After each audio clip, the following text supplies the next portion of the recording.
Materi pertama yaitu sistem otot pada manusia.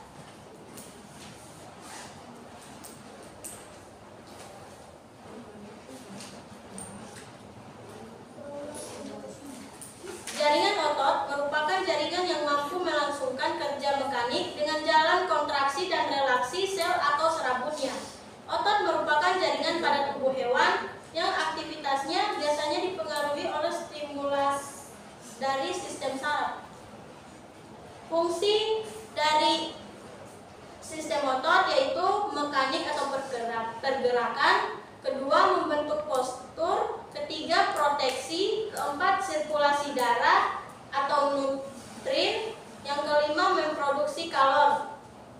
Struktur otot merupakan jaringan yang terdiri atas kumpulan sel-sel serabut otot. Dalam sel serabut otot ini terdapat unit kontraksil yang disebut dengan myofibril. Perluasan sarkoplasma mengadakan hubungan dengan myofibril. Ketika myofibril diamati dengan mikroskop elektron, ditemukan adanya pita terang dan pita gelap. Otot memiliki 3 kemampuan khusus, yaitu kontraktilitas, yaitu kemampuan untuk berkontraksi atau memendek. Yang kedua, ekstensibilitas, yaitu kemampuan untuk melakukan gerakan kebalikan dari gerakan yang ditimbulkan saat kontraksi. Dan yang ketiga, elastisitas, yaitu kemampuan untuk kembali pada ukuran semula setelah berkontraksi. Jenis-jenis jaringan otot yaitu jaringan otot polos, otot lurik, dan otot jantung. Sifat kerja otot yaitu antagonis dan sinergis. Mekanisme terjadinya gerak. Pada dasarnya setiap serabut otot tersusun atas serabut tipis yang disebut myofibril.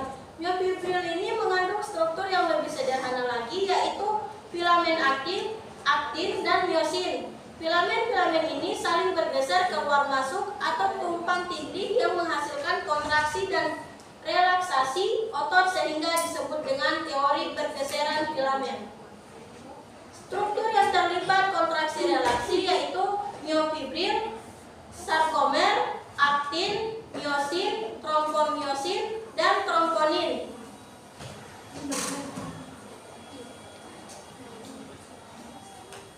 Gangguan pada sistem otot yaitu distrofi otot, fibromyalgia, atrofi, hipertrofi, tetanus, hernia abdominalis, miastenia gravis, dan kram atau kejang otot. Baiklah, itulah presentasi dari materi sistem otot. Selanjutnya dilanjutkan sistem tulang pada manusia. Baik, di sini saya akan menjelaskan tentang sistem tulang pada manusia. Sistem tulang pada manusia atau dikenal dengan kerangka tubuh adalah ditutupi oleh kulit dan daging sehingga berfungsi untuk mendorong tubuh dan memberi bentuk tubuh sebagai tempat melekatnya otot-otot rangka. Rangka juga ini berfungsi sebagai alat gerak pasif dan pelindung bagian tubuh yang lunak. Anggota gerak dikelompokkan menjadi anggota gerak atas dan anggota gerak bawah. Rangka manusia ini dibedakan menjadi 2 kelompok besar, yaitu skeleton aksial dan skeleton apendikuler. Yang pertama, skeleton aksial. Skeleton aksial yaitu skeleton yang merupakan sumbu tubuh. Rangka ini meliputi tengkorak, ruas-ruas tulang belakang, tulang ekor, tulang dada,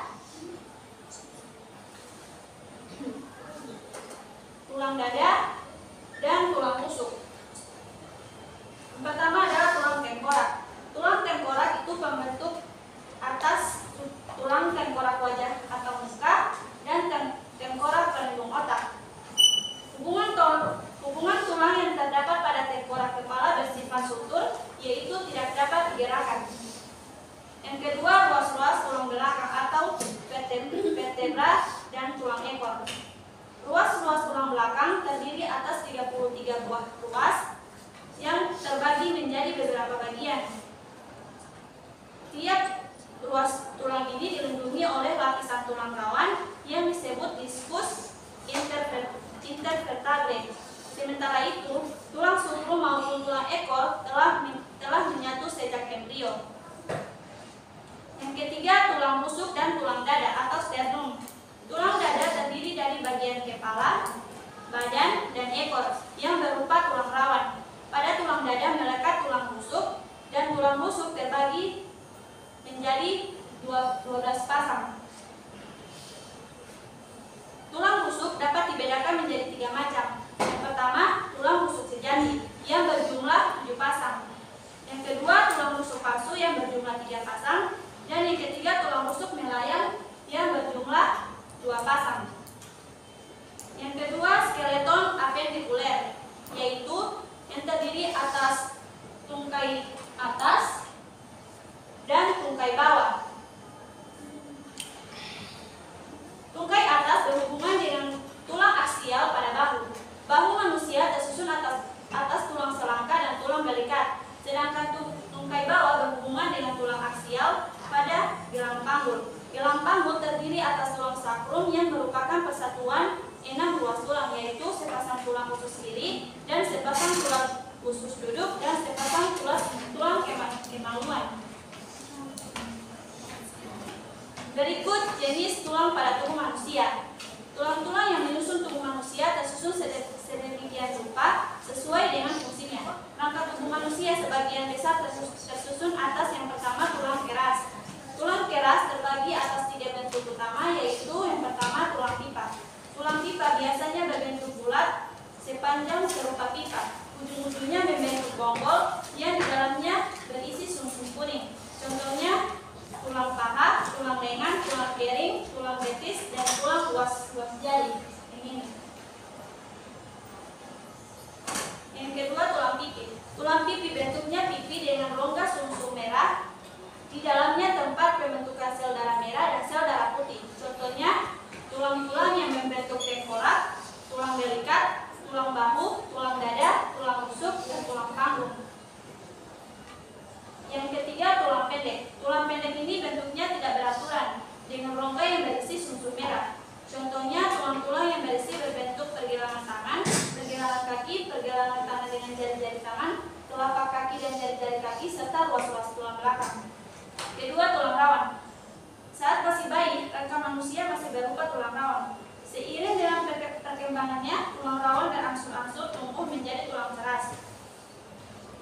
Tulang rawan terdiri atas sel-sel tulang rawan yang disebut dengan kondroblas. Tulang rawan pada anak-anak berbeda dengan tulang rawan pada orang dewasa. Berikut pembentukan tulang. Pengerasan tulang disebut dengan ossifikasi. Ossifikasi dibedakan menjadi 2 macam, yaitu ossifikasi kondral dan ossifikasi desmal. Ossifikasi kondral yaitu pembentukan tulang dari tulang rawan, sedangkan ossifikasi desmal yaitu pembentukan tulang dari membran jaringan mesenterikim. Berikut hubungan antar tulang atau persendian. Berdasarkan keleluasan gerakan yang dihasilkan, ada 3 jenis persendian. Yang pertama, sineprosis, yaitu persendian yang tidak dapat digerakkan. Ada 2 tipe manusia. Ada 2 tipe utama sineprosis, yaitu sutur dan sikondrosis. Sutur atau sinostrosis adalah hubungan antar tulang yang dihubungkan dengan jaringan ikat serabut padat, contohnya pada tengkorak. Yang kedua, sinkondrosis adalah persendian oleh tulang rawan, contohnya hubungan antara epifisis dan diafisis. Kedua, ambientosis atau simbrosis, yaitu persendian yang dihubungkan oleh tulang rawan. Yang ketiga, diatosis, yaitu persendian yang memungkinkan gerakan tulang-tulang secara leluasa. Berikut gangguan pada kelainan tulang. Dibagi menjadi 3. Yang pertama, gangguan mekanis. Yang kedua, gangguan fisiologis, dan yang ketiga, kesalahan sikap. Baik, itulah presentasi tentang sistem tulang pada manusia, kemudian dilanjutkan pada sistem kulit pada manusia. Baik, di sini saya akan menjelaskan sistem kulit pada manusia.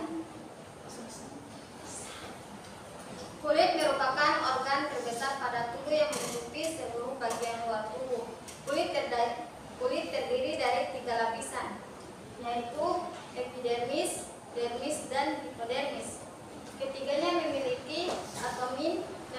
yang berbeda. Kulit berfungsi sebagai pertahanan pertama tubuh dari patogen, sinar, serta luka fisik akibat zat kimia. Kulit juga berfungsi untuk mengatur suhu tubuh dan jumlah air yang dikeluarkan dari tubuh. Ketebalan kulit.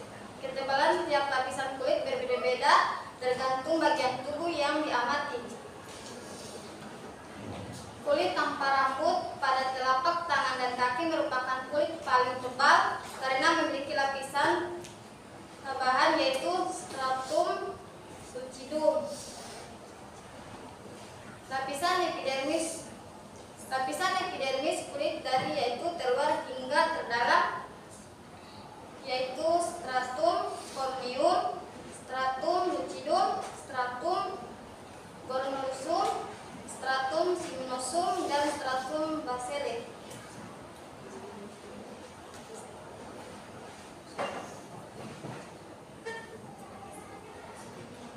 Stratum lucidum tersusun atas 2-3 lapisan sel. Lapisan stratum lucidum terdapat pada kulit telapak tangan dan kaki. Stratum lucidum merupakan lapisan tipis dan transparan yang tersusun atas elastin yang merupakan hasil transformasi dan keratonilani. Stratum corneosum tersusun atas 3-5 lapisan sel. Lapisan stratum corneosum terdiri atas sel-sel berbentuk seperti berlian yang memiliki granula keratogeniani dan granula lamella. Yang kedua, sel pada epidermis. Pada lapisan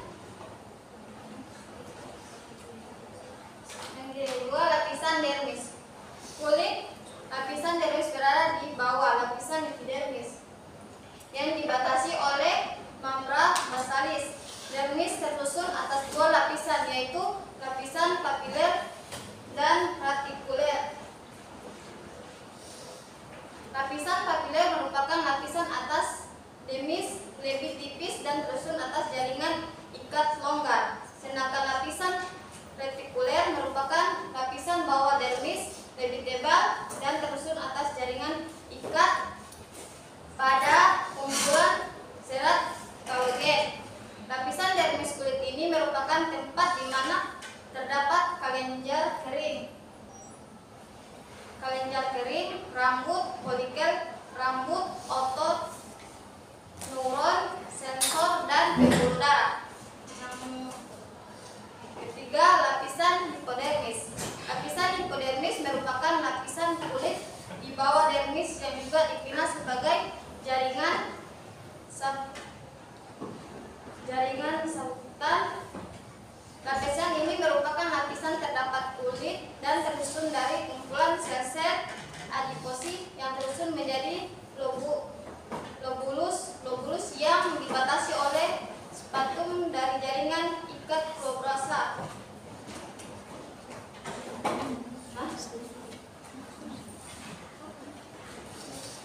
Baiklah, cuma ini yang bisa saya jelaskan. Baik, itulah presentasi dari kami kelompok 3.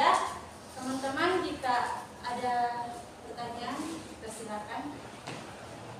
Masing-masing satu kelompok, satu pertanyaan. Silakan untuk kelompok 1. Oh, untuk kelompok 4.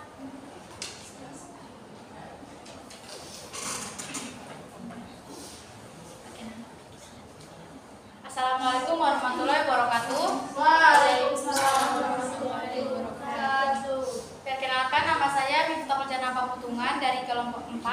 Baiklah, pertanyaan saya adalah apa dampak dari penuaan terhadap sistem otot? Baik, untuk teman-teman yang lain jika masih ada pertanyaan, silakan. Assalamualaikum warahmatullahi wabarakatuh. Nama saya Ibrahim. Pertanyaan saya yaitu apa yang dimaksud dengan alat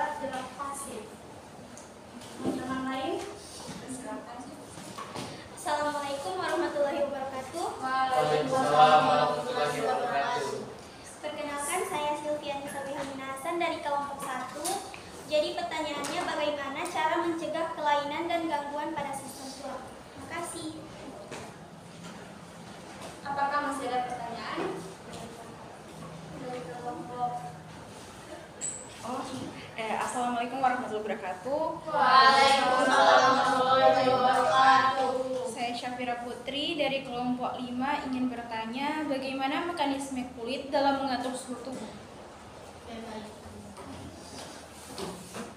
Baik, kalau tidak ada pertanyaan, berikan waktu untuk mencari jawaban.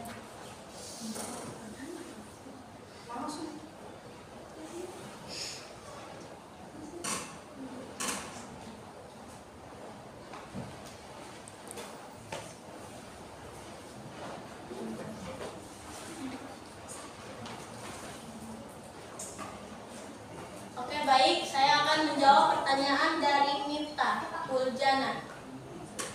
Pertanyaannya, bagaimana cara kerja sistem otot? Apa dampak dari penuaan terhadap sistem otot?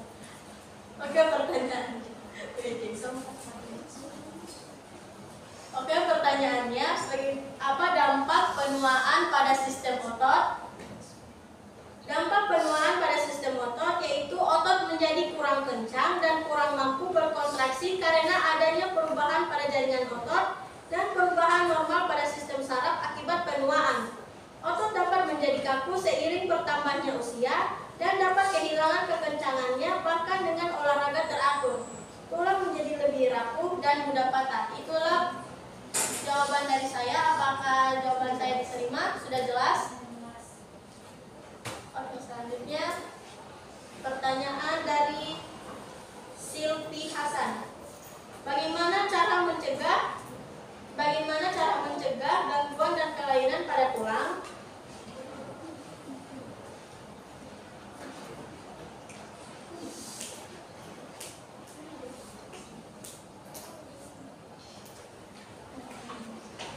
Baik, mohon maaf.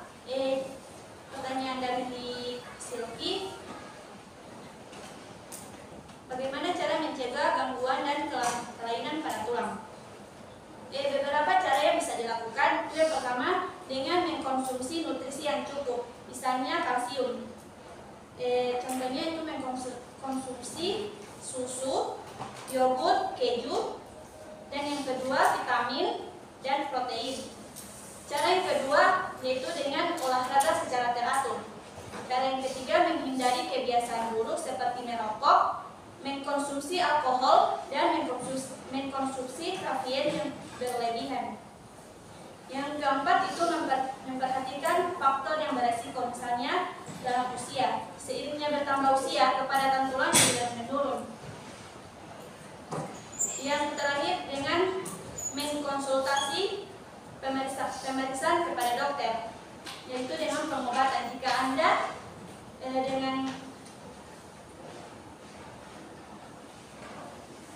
Anda mengkonsultasi dengan dokter dapat memberikan pengobatan yang tepat untuk membantu memperkuat tulang. Baik, itu jawaban dari kami. Apakah sudah jelas? Sudah. Terima kasih. Baik, saya akan menjawab dari Safira. Itu bagaimana mekanisme kulit dalam mengatur suhu tubuh. Kulit memainkan peran penting dalam termofundasi, yaitu proses menjaga suhu tubuh tetap stabil dalam kisaran yang dapat ditoleransi. Apakah sudah jelas? Baik, pertanyaan dari Anissa, itu apa yang dimaksud dengan alat gerak pasif? Alat gerak pasif ini bagian penting dari sistem gerak. Ia tidak dapat bergerak sendiri karena ia bekerjasama dengan alat gerak aktif seperti otot untuk menghasilkan gerakan yang terkoordinasi. Itu jawaban dari saya. Apakah sudah diterima?